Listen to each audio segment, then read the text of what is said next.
দুনিয়া আমার, আখেরাতও আমার। দুনিয়া আমার, কবরও আমার, হাসরের ময়দানও আমার, মিজানও আমার, ফুলসিরাতও আমার। আমাকেই একা কবরে যেতে হবে, আমাকেই একা হাসরের ময়দানে দাঁড়াতে হবে, আমাকেই একা আমার আমল নামা আমাকেই নিতে হবে, আমাকেই একা মিজানের সামনে আমার আমল নামার হিসাব নিজেই পেশ করতে হবে, আমাকেই একা ফুলসিরাত পার হতে হবে। দোস্ত, কাউকে মিলবে না, কাউকে না। فإذا نفخ في الصور فلا أنساب بينهم يومئذ ولا يتساءلون। আল্লাহ তাআলা বলে, ইসরাফিল যখন দ্বিতীয়বারে সিংহায় ফু দিবে, কিয়ামতের মাঠ কায়েম হবে, হাসরের ময়দান কায়েম হবে। ফালা আনসাবা বাইনাহুম ইয়াউমাইদিন, সেদিন আল্লাহ বলে কেউ কারো বংশের, কেউ কারো আত্মীয়তার, কেউ কারো রক্তের কোনো পরিচয় দিবে না। মা বলবে না এটা আমার ছেলে, ছেলে বলবে না এটা আমার মা, স্বামী বলবে না এটা আমার স্ত্রী, স্ত্রী বলবে না এটা আমার স্বামী, ভাই বলবে না এটা আমার বোন, বোন বলবে না এটা আমার ভাই, কেউ বলবে না। ওয়ালা ইয়াতাসাআলুন, কেউ কাউরে কিছু জিজ্ঞাসাও করবে না। আপনি কে, আমি কে, আপনার বাড়ি কোথায়, আপনি আসলেন কোত্থেকে, খোদার কসম কেউ কিছু বলবে না। প্রত্যেকেই নিজেকে নিয়েই ফিকির করবে। লিকুল্লি ইমরিইম মিনহুম ইয়াওমাইদিন শাআনুন ইউগনি, প্রত্যেকেই নিজেকে নিয়ে ফিকির করবে। কাকে নিয়ে বলেন, কাকে নিয়ে ভাইয়া বলে না, জওয়ান ছেলেরা বলো ভাই, নিজেকে নিয়ে, নিজেকে। সেদিন বন্ধু মিলবে না, সেদিন বন্ধু মিলবে না, মিলবে না। আল্লাহ তাআলা কোরআনুল কারীমের মধ্যে বলছে সব ভাই বন্ধু সেদিন শত্রু হয়ে যাবে। ওই যে কালো শার্টওয়ালা ভাই, মোবাইলটা ভালো ভাই, কষ্ট করে রাস্তায় টিপলে ভালো হয়, যথেষ্ট জায়গা আছে, দয়া করে ওইখানে গিয়ে মোবাইলটা টিপেন না। মোবাইল টিপা দরকার আছে, মোবাইল এটা তো কষ্ট, এমবি ঢুকাইয়া আবার মেয়াদ চলে যায়, ঠিক মতো না টিপলে এটা আবার কি চলে যায়, মেয়াদ চলে যায়। তো মেয়াদ চলে গেলে তো টাকাগুলো নষ্ট হলো, আর টাকা তো নষ্ট করা ঠিক না, টাকা সাবাই এলাম বালা। আস্তাগফিরুল্লাহ, আল্লাহ আমাদেরকে মাফ করে দেন। আমি কাউরে ছাড়বো না ভাই, যতক্ষণ আছি ততক্ষণ। বললাম না, গাফেল আমি ছাড় দিতে রাজি না, সোজা কাজ। কাউরে তোয়াজ করা কোনো দরকার নেই, আল্লাহর কথা শুনতেই হবে, মনোযোগ দিতেই হবে ভাইয়া। এই গাফলতে গাফলতে জিন্দিগিটা বরবাদ। মসজিদে যায়, জুমা পড়ে, কিন্তু ছেলে পেলেদের চেহারায় ন্যূনতম কোনো পরিবর্তন নেই। এই যে যত ছেলে যত বখাটেই হোক, যত দুশ্চরিত্রই হোক, শুক্রবারে হইলে তো যায়, কথা বলেন না, শুক্রবারেও তো যায়, কিন্তু বদলায় না কা। কোরআন তো বদলে দেওয়ার জন্য আসছে, কোরআন তো বদলে দেওয়ার জন্য আসছে, কোরআন তো চেঞ্জ করার জন্য আসছিল, নামাজ তো বদলে দেওয়ার জন্য দেওয়া হয়েছিল।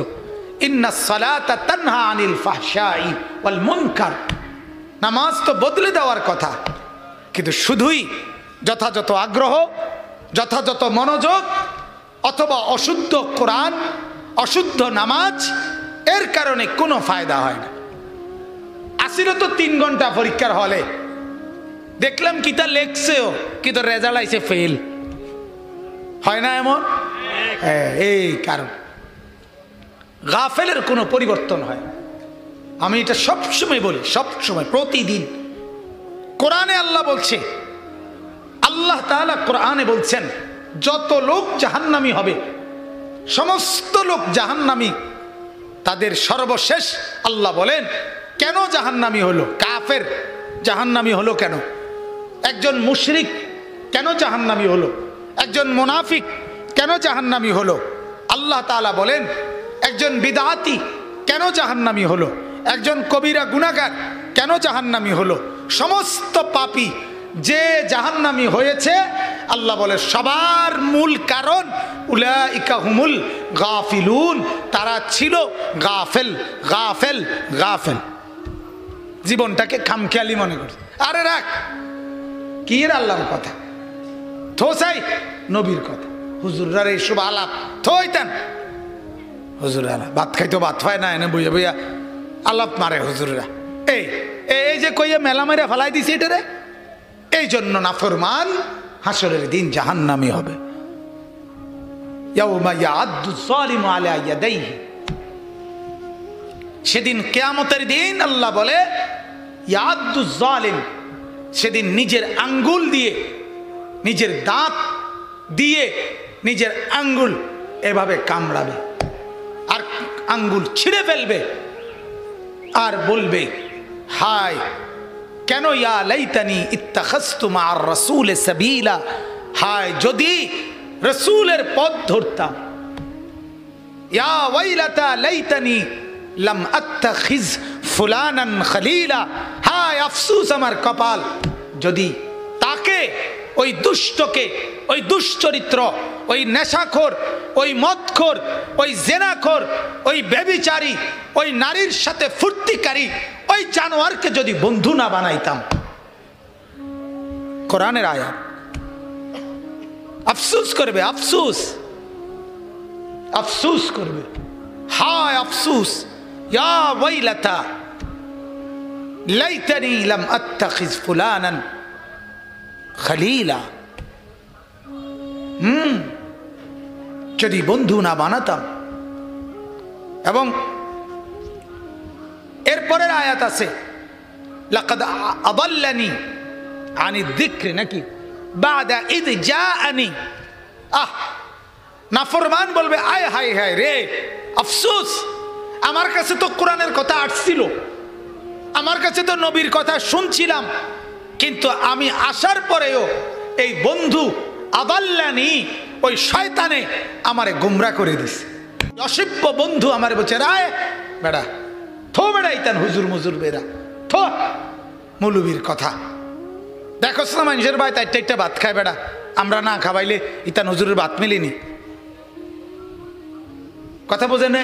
এরকম একটা টিটকারি মাইরা তারে, আমরা তো মানুষের ভাই তাই একটা দাওয়াত খাই, আর তুই তো রাস্তা তাই একটা মদ খাস, তুই তো রাস্তাত খারায় খারায় মতস, তোরটা দামি, হ্যাঁ তোরটা ইজ্জত বেড়া, বেকুব বেড়া। আমরা তো মানুষের ভাত চুরি করতে যাই না, তো মানুষের ভাত ভাত দাওয়াতে না খাই, দাওয়াত খাইলে ক্ষতি কি? মানুষে আমারে দাওয়াত দেয় কেন?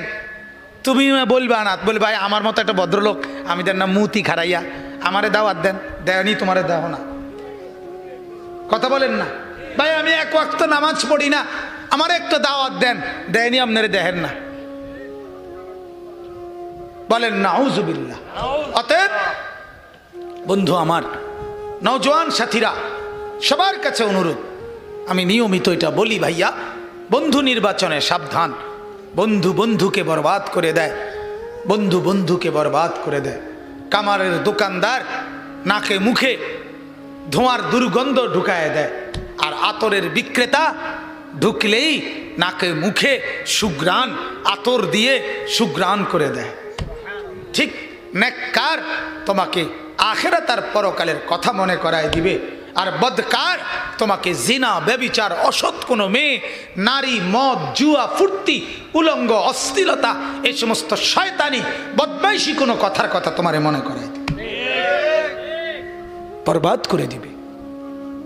হ্যাঁ ভাইয়া, আল্লাহ তাআলা আমাদেরকে বুঝ দান করেন, আল্লাহ তাআলা বুঝ দান।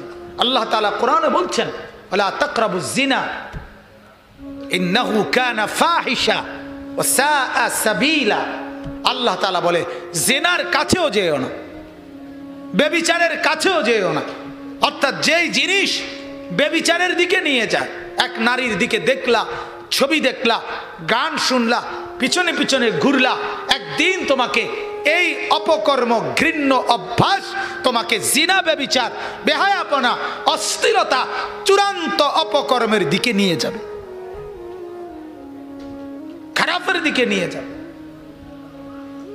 অতএব আল্লাহ তাআলা নিষেধ করেছেন ইন্নাহু কানা ফাহিশা, এটা চূড়ান্ত অশ্লীলতা, ওয়া সাআ সাবিলা, জিনা বড় নিকৃষ্ট মন্দ রাস্তা, মন্দ পথ। আল্লাহ তাআলা বলেন ফামান ইবতাগা ওয়ারা যালিকা ফাউলাইকা হুমুল আদুন। আল্লাহ তাআলা বলেন হালাল স্ত্রী ব্যতীত, হালাল স্ত্রী ব্যতীত নিজের লজ্জাস্থানকে যে অন্য কোথাও ব্যবহার করে সে সীমালঙ্ঘনকারী, সীমালঙ্ঘনকারী। আর সীমালঙ্ঘনকারীর ঠিকানা জাহান্নাম, জাহান্নাম। আজকের নওজওয়ানদেরকে, আজকের যুবকদেরকে আরো খোলামেলা নিজের চরিত্র আর আখলাকের ব্যাপারে সংশোধন করা দরকার, আলাদা বলা দরকার, কাছে ডেকে বলা দরকার, বুকে জড়াইয়া বলা দরকার, কাছে টাইনা বলা দরকার, চোখের পানি ফেলে ফেলে বলা দরকার। এমনি নাহলে বদলাবে না, বদলাবে না। গত পরশুদিন আমি এক জায়গায় মাহফিলে গেছি। মাহফিলে যাওয়ার পরে মাহফিলওয়ালারা আমারে এক ঘরে নিছে, ওইখানে আমার খানা দানার ইন্তজাম। কথাটা একটা মিনিট শুনেন।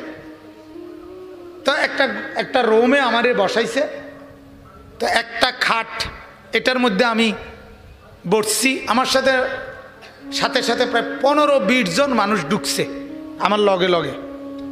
তো ওইখানে ওই রুমটার মধ্যে নিচে এক সাইডে দিয়া একটা হোগলা এবং কাঁথা বিছানো, একটা বালিশে সর্বোচ্চ 7 কিংবা 8 বছর হবে বয়স, এরকম একটা ছেলে শুয়ে রয়েছে। আমি যখন গেছি তখন বাজে রাতের 10টা, আমার বয়ান 10:30টার দিকে। তো আমি ঢুইকা আমরাই 15-20 জন লোক কথাবার্তা বলতেছে আমার সাথে, আমিও কথা বলতেছি। ওই যে ছেলেটা, এই ঘরের ছেলেটা এখানে শোয়া, তার হাতে একটা বড় মোবাইল, এত বড়। এই মোবাইলটা দিয়া, বিশ্বাস করে, এই মোবাইলটা দিয়া বাচ্চাটা এক নজরে এটা যে টিপতেছে, চাইতেছে। এই যে এখানে এতগুলো মানুষ আমরা আসছি, 20টা মানুষের কম হবে না।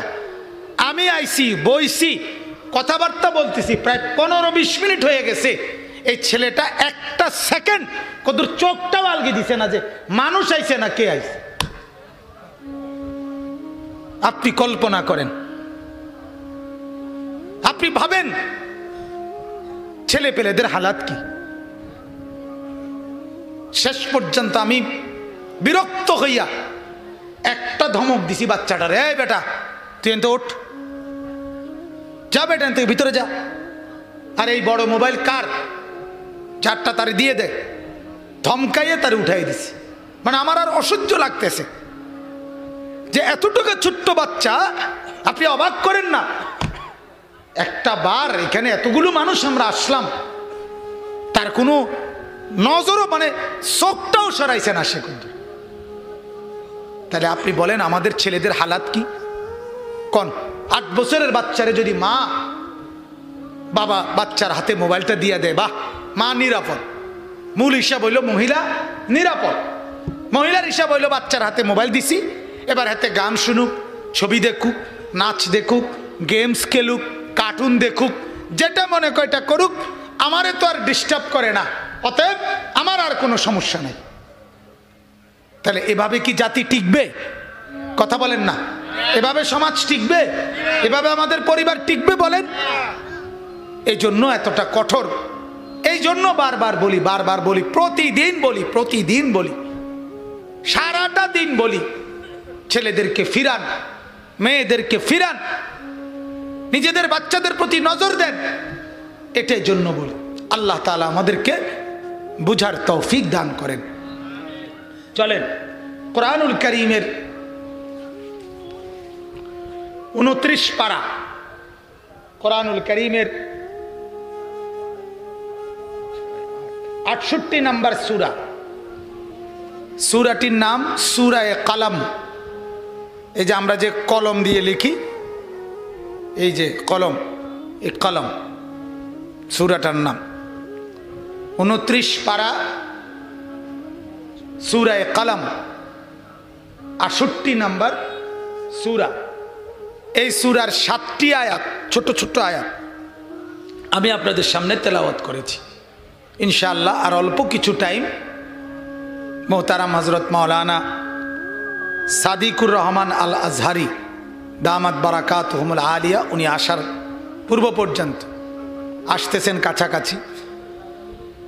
মূলত আসলে আমি তো ওয়াজ শুনতে আসছি।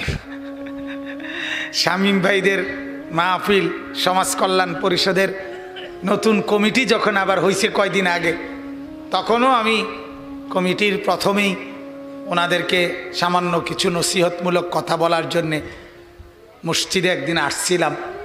এই জন্য আমি মনে করি যে আমিও এটার একজন সদস্য, তো কাজে আমারও তো দায়িত্ব আছে, আমিও তো একজন শ্রোতা হিসাবে তো কমপক্ষে আসা দরকার। আমার আজকে সিলেট যাওয়ার কথা ছিল মূলত, তো আমি বিশেষ কারণে সিলেট যাইনি। গত 2-3 দিন আগেই ফয়সালা হয়েছিল, এই কারণে আজকে আসা। আল্লাহ তাআলা আমাদেরকে কবুল করেন।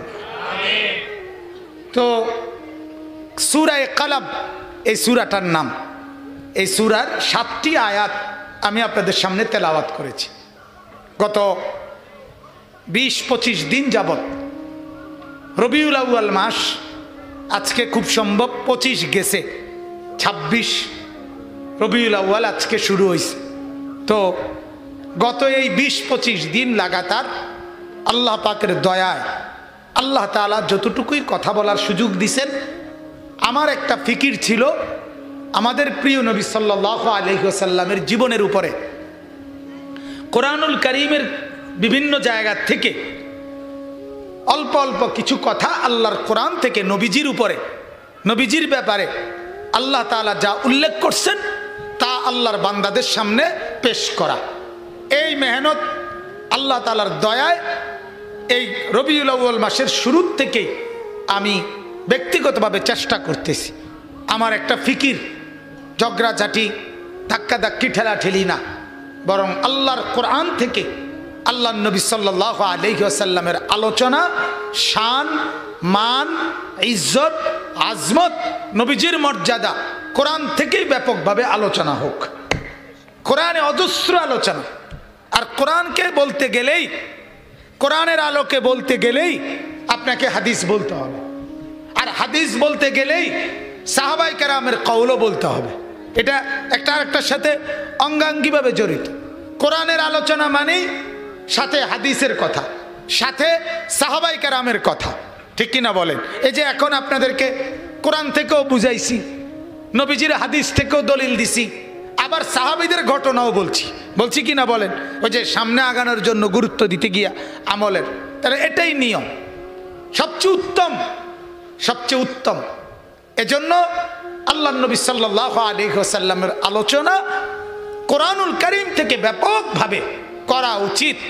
2টা গজল 4টা গজল গাইয়া আপনার 2-4-5 বার বা 8-10 বার সুরে সুরে দুরূদ শরীফ পড়ে, এরপরে 2 জিলাফি বা 4 জিলাফি নিয়া এরপরে চলে যাওয়া, এতটুকুকেই নবীজির জন্য হক, নবীজির প্রাপ্য, নবীজির মহব্বতের দাবি, এতটুকুকেই মনে করা, এটা আমার দৃষ্টিতে ইনসাফ হয় না। এত বড় মুহসিনে আজম, আমার প্রতি এত বেশি অনুগ্রহকারী, আমার ঈমান, আমার ইসলাম, আমার কোরআন, আমার নামাজ, আমার সেজদা, আমার জিকির, আমার তেলাওয়াত, আমার ওযু, গোসল, আমার জিন্দেগির ইসলামের যত বন্দেগী সব কিছু আমি যার মাধ্যমে পেলাম আল্লাহর পক্ষ থেকে, নবীজি আমাকে জানাইলেন।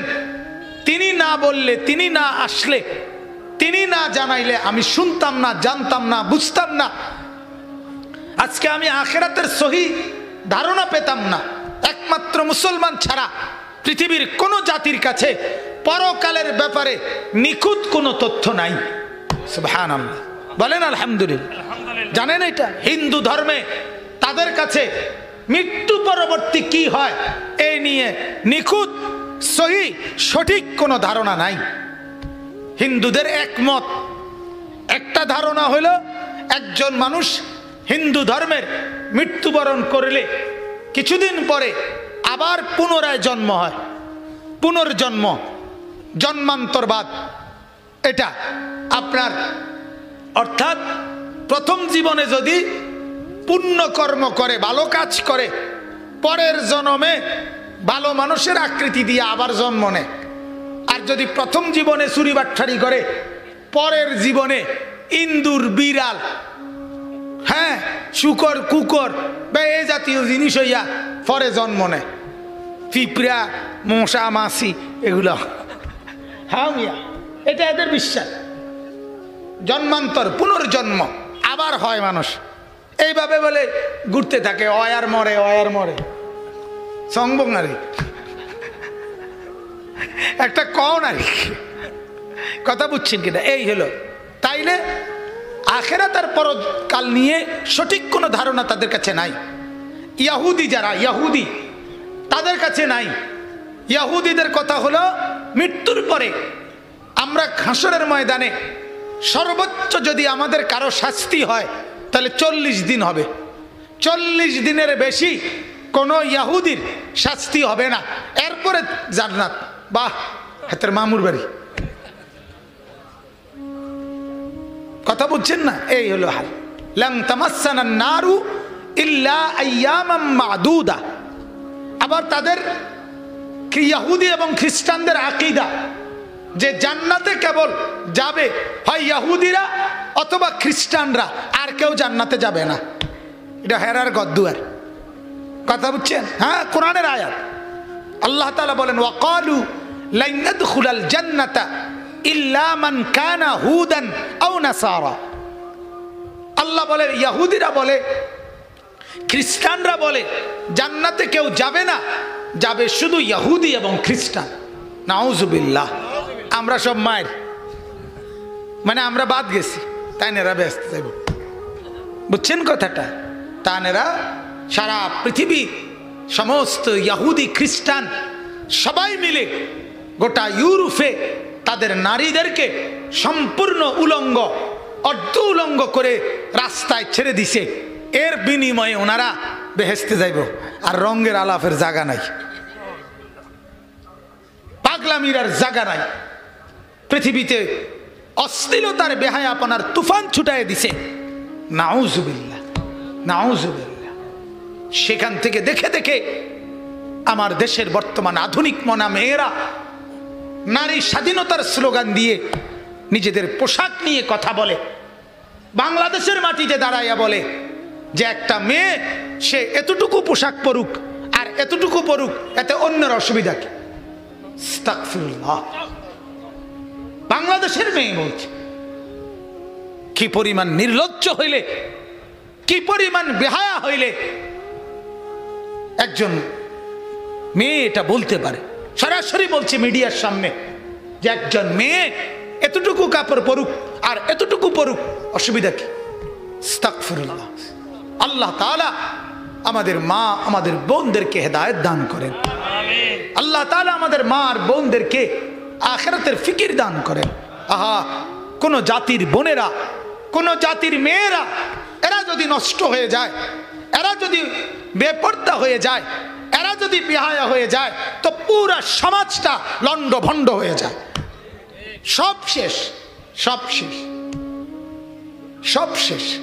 একটা নারী নষ্ট হওয়া, একটা নারী বেপর্দা হওয়া, একটা নারী বেহায়া হওয়া মানে হাজারো যুবকের চরিত্র শেষ, হাজারো ছেলের জীবন শেষ, হাজারো ছেলের জীবন শেষ।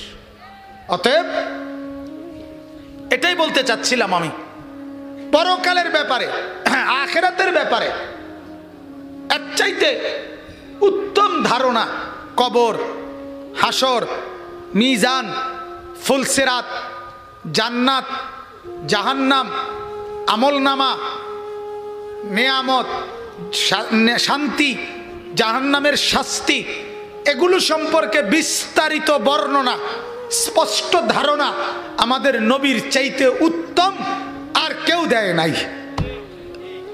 তাইলে এত কিছু যাকে নিয়ে পেলাম, এত কিছু সেই নবী সাল্লাল্লাহু আলাইহি ওয়াসাল্লামের জন্য শুধু কেবল আপনি 2-4-5 বার সুরে সুরে দুরূদ শরীফ পড়বেন, আর এটাই নবীর হক, এটাই নবীজি সাল্লাল্লাহু আলাইহি সাল্লামের জন্য মূল পাওয়া, এটাই নবীজির জন্য হাদিয়া। এটা কেমন হইতে পারে? উচিত তো ছিল আপনি সকালেও দুরূদ পড়বেন, বিকেলেও পড়বেন, দুপুরেও পড়বেন, রাতেও পড়বেন, ঘুমাইতেও পড়বেন, উঠতেও পড়বেন, দাঁড়িয়েও পড়বেন, বসেও পড়বেন, শুয়েও পড়বেন। উচিত তো ছিল এটা, নবী সাল্লাল্লাহু আলাইহি সাল্লামের প্রতি দুরূদ সারাক্ষণ পড়া উচিত, সারাক্ষণ সারাক্ষণ সারাক্ষণ। আল্লাহ তাআলা তো আমাদেরকে এটাই শিখাইছেন। 5 ওয়াক্ত নামাজ, 5 ওয়াক্ত নামাজ যে আমরা পড়ি এক বেলা না 5 বেলা, কথা বলেন না, সকাল দুপুর বিকাল সন্ধ্যা রাত, বেলার নামও তো আমরা কই 5টায়, সকাল দুপুর বিকাল সন্ধ্যা রাত। তো আল্লাহ তাআলাই তো শিখাইছেন আমার বন্ধুর দুরূদ সকালেও দুপুরেও বিকালেও সন্ধ্যায়ও রাতেও, ফজরেও জোহরেও আসরেও এশাতেও মাগরিবেও, প্রত্যেকটা ফরজেও সুন্নতেও নফলেও দুরূদ পড়তে বলছে কিনা বলেন? আল্লাহুম্মা সাল্লি আলা মুহাম্মদ ফজরে পড়তে হয়নি, জোহরে আসরে মাগরিবে এশাতে সকালে দুপুরে বিকালে সন্ধ্যাতে রাত্রে। তা আল্লাহ তাআলা আপনাকে দিয়ে দুরূদ পড়াচ্ছে। প্রতিদিন 5 ওয়াক্ত নামাজ পড়তে হয়। সপ্তাহে কিবার কিবার, মাসে কি কোন দিন কোন দিন, বছরের কোন দিন কোন দিন? না না, রবিউল আউয়াল, শুধু রবিউল আউয়াল, শুধু 12ই রবিউল আউয়াল, শুধু 12ই রবিউল আউয়াল। এটাই ইনসাফ। আল্লাহ তাআলা বললেন 5 ওয়াক্ত নামাজে পড়ো, প্রতিদিন পড়ো, সকাল দুপুর বিকাল সন্ধ্যা রাতে পড়ো, বারবার পড়ো, বারবার পড়ো, বারবার পড়ো। আপনি কমান কা কথা বলেন না। আচ্ছা, আরো একটা আশ্চর্য জিনিস শুনেন। নামাজের মধ্যে একজন ইমামের পিছনে পর্যন্ত, কথাটা খেয়াল করেন, আলহামদুলিল্লাহি রাব্বিল আলামিন, এই যে সূরা ফাতিহা ইমামের পিছনে ইমাম সাহেব পড়ে, আমরা শুনি, ঠিক কি না বলেন না? আমাদেরকে পড়তে হয় না, পড়তে হয় আমাদের। আচ্ছা, এরপরে যে আরেকটা সূরা মিলায়, আলাম তারা অথবা কোরআনুল কারীমের যে কোনো খান থেকে, ওইটাও আল্লাহর জন্য পড়ে, ওইটা কি আমরা পড়তে হয়? আমরা শুধু শুনতে হয়। তাহলে খেয়াল করেন, নামাজের জামাতে আল্লাহ তাআলা সূরা ফাতিহা, অন্য সূরা আল্লাহ বলেন এগুলো আমার বিষয়, আমার জন্য, এইগুলো কমপক্ষে শুধু ইমাম সাহেব পড়ুক, তোমরা না পড়লেও চলবে, কিন্তু বন্ধুর উপরে দুরূদ ইমামও পড়তে হবে, মুক্তাদিও পড়তে হবে। কথা বলেন আল্লাহুম্মা সাল্লি আলা মুহাম্মদ। এই যে বসে যে দুরূদ শরীফ পড়ি আমরা নামাজের মধ্যে, এটা শুধু ইমাম সাহেব পড়লে চলে? মুক্তাদি পড়তে হয় কিনা? 10,000 মুক্তাদি হইলে 10,000ই পড়তে হয়। তাইলে বলেন, তার একটা উম্মত ঈমান যার আছে, মুসলমান যে, তাকে আল্লাহ তাআলা দুরূদ থেকে বাদ দিছে কাউরে? ছোট বড়, সাধারণ আলেম, ইমাম, মুসল্লি, কাউরে বাদ দিছে কিনা বলেন? তাইলে বাদ দেয়নি আল্লাহ তাআলা কারুরে, কোন উম্মতকে বাদ দেয় নাই। ইমানদার প্রত্যেকেই আমার বন্ধুর দুরূদ পড়তে হবে। ইমানদার প্রত্যেকেই সারা দিন 5 ওয়াক্ত নামাজে দুরূদ পড়তে হবে। আবার যদি রাত্রে তাহাজ্জুদ পড়ে তখনও দুরূদ পড়ো, আবার যদি সকালে ইশরাক পড়ে তখনও দুরূদ পড়ো, একটু পরে যদি চাশতের নামাজ পড়ে তখনও আবার দুরূদ পড়ো, রাত্রিবেলা যদি আওয়াবিনের নামাজ পড়ে মাগরিবের পরে তখনও দুরূদ পড়ো। তো দুরূদ ছাড়া কখন? কথা বলে কখন? তাহলে এজন্য আল্লাহর নবী সাল্লাল্লাহু আলাইহি ওয়াসাল্লামের উপর দুরূদ পড়া দরকার। বেশি বেশি বেশি বেশি বেশি বেশি বেশি বেশি আমরা পড়বো ইনশাআল্লাহ। বলেন ইনশাআল্লাহ। আমার শায়েখ আরিফ বিল্লাহ আল্লামা মুফতি মুশতাকুন নবী সাহেব বলে, কমপক্ষে সকালে 100 বার, মাগরিবের পরে 100 বার, কমপক্ষে প্রতিদিন 200 বার রাসূলুল্লাহ সাল্লাল্লাহু আলাইহি সাল্লামের দুরূদ প্রত্যেকের পড়া উচিত। কয়বার? এটা নির্ধারিত না। এর থেকে কম পড়লেও গুনাহ হবে না, এর থেকে বেশি পড়লেও কি হবে না? গুনাহ হবে। পড়লেই নেকি, পড়লেই নেকি, পড়লেই নেকি। একবার পড়লে আল্লাহর নবী সাল্লাল্লাহু আলাইহি সাল্লাম বলেন, সাথে সাথে আল্লাহ তাআলা তার উপরে 10টা রহমত নাজিল করবেন, 10টা নেকি দান করবেন, 10টা গুনাহ মাফ করবেন, এবং আল্লাহর কাছে তার মর্যাদা 10 গুণ বাড়িয়ে দেবেন। তাহলে 100 বার পড়লে হিসাব করে, 200 বার পড়লে, 500 বার পড়লে। এজন্য এক সাহাবী বলছিলেন, ইয়া রাসূলুল্লাহ, আমি চাই দিবারাত্রি আমার ফরজ ইবাদতের, ওয়াজিব ইবাদতের পরে সারাক্ষণ আপনার উপরে দরুদ পড়ি। নবী বলেন, এটা বড়ই উত্তম। এজন্য আল্লাহ নবী সাল্লাল্লাহু আলাইহি ওয়াসাল্লামের মহব্বত, ভালোবাসা, দুরুদ নির্দিষ্ট কোনো মাসে, নির্দিষ্ট কোনো দিনে, নির্দিষ্ট কোনো বছরের সাথে সম্পৃক্ত নয়। আল্লাহ তাআলা বুঝার তৌফিক দান করেন। চলেন এবার আয়াতের তর্জমাটা বলি। এই আয়াতের মধ্যে আল্লাহ তাআলা কি বলতে চাচ্ছেন? আল্লাহ তাআলা একটা ছোট্ট কথা বললে বুঝবেন আয়াতটার মূল বক্তব্যটা কি। আয়াতের মূল বক্তব্য হলো, আল্লাহ তাআলা নবীকে বলছিলেন আগেই, বন্ধু আপনি যখন ইসলামের দাওয়াত দিবেন, প্রথম দিন থেকে শেষ দিন পর্যন্ত আপনার বিরুদ্ধে কোনো কাফের, বেঈমান, মুশরিক যদি কিছু বলে, আপনি দাওয়াত দিবেন। আর আপনারা যদি পাল্টা কিছু বলে, তো জবাব আপনি দিবেন না, আমি দেব। কে দিবে? আল্লাহ তাআলা দিবেন। আল্লাহ তাআলা, আল্লাহ তাআলা দিবেন। তো এইটারই আল্লাহ তাআলা একটা নমুনা এই সূরাটার শুরুতে আল্লাহ তাআলা পেশ করছে। আগে আছে আরো, যেমন যেদিন প্রথম আল্লাহর নবী সবাইকে খোলামেলা মক্কার কুরাইশদেরকে দাওয়াত দিছেন কালেমার, সেদিন আবু লাহাব বলছিল, মুহাম্মদ তাব্বান লাক আলি হাযা জামাআতানা, তুমি ধ্বংস হও মুহাম্মদ, এজন্য বুঝি আমাদেরকে ডাকছো এর লেগা? তো আল্লাহ পাক সাথে সাথে বললেন, বন্ধু আপনি জবাব দিবেন না, আমি জবাব দিচ্ছি, আমি দিচ্ছি, আমি দিচ্ছি। তো আল্লাহ তাআলা জবাব দিছেন, তাব্বাত ইয়াদা আবি লাহাব ওয়া তাব্বা। আল্লাহ তাআলা বলেন, আবু লাহাব, তোর 2 হাত, যে 2 হাত তুই উঁচা করেছিস আমার নবীর বিরুদ্ধে, সেই 2 হাত আমি আল্লাহ ধ্বংস করে দেব, আর তোর পুরা বডি পুরাটাই ধ্বংস করে দেব। এই জবাব দিছে কে? নবীজিকে বলতে বলেন। আরেকটা আছে, আমাদের নবী সাল্লাল্লাহু আলাইহি সাল্লামের উপর একবার 15 দিন কোরআন নাজিল বন্ধ ছিল। তো মক্কার সব কাফেররা বলতে লাগছে যে মুহাম্মদের খোদা মুহাম্মদকে ছেড়ে দিছে, মুহাম্মদের খোদা আর এখন মুহাম্মদের সাথে সম্পর্ক নাই, নাউজুবিল্লাহ। সবাই যখন বলতে লাগছে, তো আল্লাহ তাআলা বলছে, বন্ধু আপনি জবাব দিয়েন না, আমি জবাব দিচ্ছি। তো আল্লাহ তাআলা 15 দিন পরে কোরআনের আয়াত নাজিল করে জানালেন, ওয়াদ-দুহা ওয়াল-লাইলি ইযা সাজা মা ওয়াদ্দাআকা রাব্বুকা ওয়া মা ক্বালা। আল্লাহ তাআলা বলে, বন্ধু আলোকিত সূর্যের কসম, অন্ধকার রাতের কসম, আমি কসম করে বলছি, আমি আপনাকে ত্যাগ করি নাই, আমি আপনার উপরে রাগ করি নাই, আমি আছি আপনার সাথে, আমি আপনাকে নিয়েই আছি। এই যে জবাব দিছে কে বলেন? ঠিক এখানে এরকম মক্কার কাফেররা নবীজির বিরোধিতায় বলতে লাগছে, শুরু করছে মানুষের কাছে যে মুহাম্মদ একটা পাগল, নাউজুবিল্লাহ, মুহাম্মদ পাগল, পাগল। নবীকে বলছে, কি কারণে বলছে? তারা একটা যুক্তি দেখাইছে। যুক্তিটা কি? নবী সাল্লাল্লাহু আলাইহি ওয়াসাল্লাম, 2টা যুক্তি।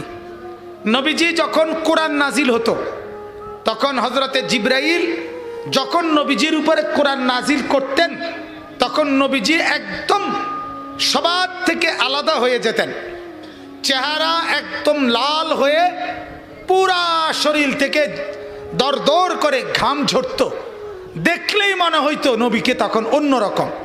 তো মক্কার কাফেররা বলতো, দেখো মুহাম্মদ নাউজুবিল্লাহ পাগল, এই জন্যই মাঝে মাঝে তার চেহারা সুরত অন্যরকম হয়ে যায়, নাউজুবিল্লাহ। এটা যে ওয়াহি, এটা যে জিবরাইলের আগমন, এটাকে তারা বিকৃত করে নবীকে পাগল বলতো, নাউজুবিল্লাহ। 2 নাম্বার, তারা বলতো আমরা কেন পাগল বলি? তো তারা বলতো, আমাদের দ্বিতীয় যুক্তি হইল, একটা লোক তার সমস্ত গোত্র, পুরা বংশ যেই ধর্ম মানে, যেই নিয়ম নীতি মানে তার ব্যতিক্রমে একজন লোক সে সমস্ত বাপদাদার ধর্মের সব নিয়ম বাতিল ঘোষণা করল, এরপরে গোটা পৃথিবীর সব বাতিল এটাও বলতেছে, সবার মোকাবেলায় সে একাই নাকি দাওয়াত দিবে, একাই নাকি বিশ্ব বিজয় করবে। আচ্ছা বলেন, এটা কোনো সুস্থ মানুষ বলে? নাউজুবিল্লাহ। এইটা মক্কার কাফেররা।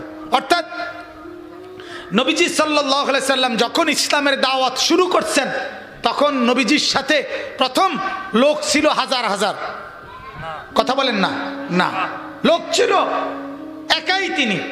যেদিন তিনি একা শুরু করছেন সেদিন কেউ ছিল না, একাই একাই তিনি। তো এই একাই কিভাবে সম্ভব?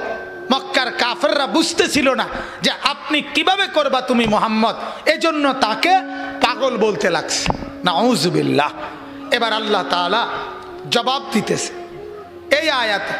আল্লাহ বলে, বন্ধু আপনাকে পাগল বলছে, আপনি জবাব দিয়েন না, আমি জবাব দিচ্ছি।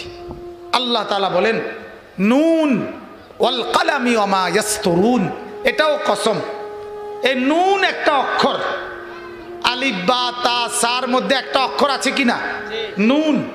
কোরআনুল কারীমের মোট 29টা সূরার শুরুতে এরকম অক্ষর আছে।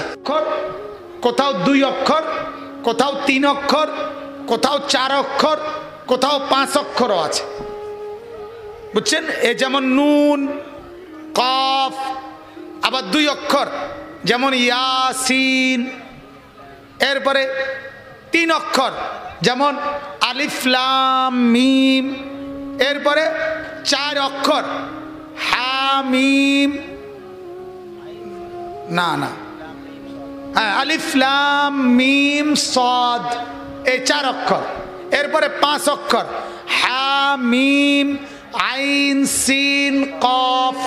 এভাবে কোরআনের বিভিন্ন জায়গায় শুরু দিয়া 29টা সূরার শুরুতে অক্ষর আছে। 1 অক্ষর, 2 অক্ষর, 3 অক্ষর, 4 অক্ষর, 5 অক্ষর। এগুলোর কোনো অর্থ আল্লাহ বলে নাই, নবীজি বলে নাই। সাহাবীদের সামনে শুধু চ্যালেঞ্জ করছে আল্লাহ মক্কার কাফেরদের কাছে যে তোমরা তো বুদ্ধিমান, তোমরা তো চালাক, তোমরা তো কথায় কথায় বলো যে আমার বন্ধু মুহাম্মদ কোরআন নিজে বানাইছে, নিজে নিজে লেখছে, তাইলে এই অক্ষরগুলোর অর্থ কি তোমরা বলো। 1450 বছরের ভিতরে আজকের দিন পর্যন্ত কোনো বেঈমান বলতে পারে নাই এগুলোর অর্থ কি। সুবহানাল্লাহ। এতে প্রমাণিত কোরআন আল্লাহর পক্ষ থেকে। এরপরে আল্লাহ বলেন ওয়াল কালাম, আমি আল্লাহ কসম করছি কলমের। কিসের বলেন না, কিসের? কলমের কসম। এই যে কলম, এখানে আল্লাহ তাআলা কলম বলতে কি বুঝাইছেন আমি বলতেছি। এরপর আল্লাহ বলেন ওয়ামা ইয়াসতুরুন, এবং আমি আল্লাহ তাআলা কসম করতেছি এই কলম দিয়ে যা কিছু লিখছে, লেখা হইতেছে, সমস্ত লেখার লেখনি যা লিখছে কলম দিয়ে, সব লেখার কসম। কলমেরও কসম, কলম দিয়ে যা কিছু লেখা হলো সেই সমস্ত লেখা, সেই সমস্ত কথাগুলো, সেগুলোরও কসম। কসম করে আল্লাহ বলেন মা আনতা বিনিআমাতি রাব্বিকা বিমাজনুন।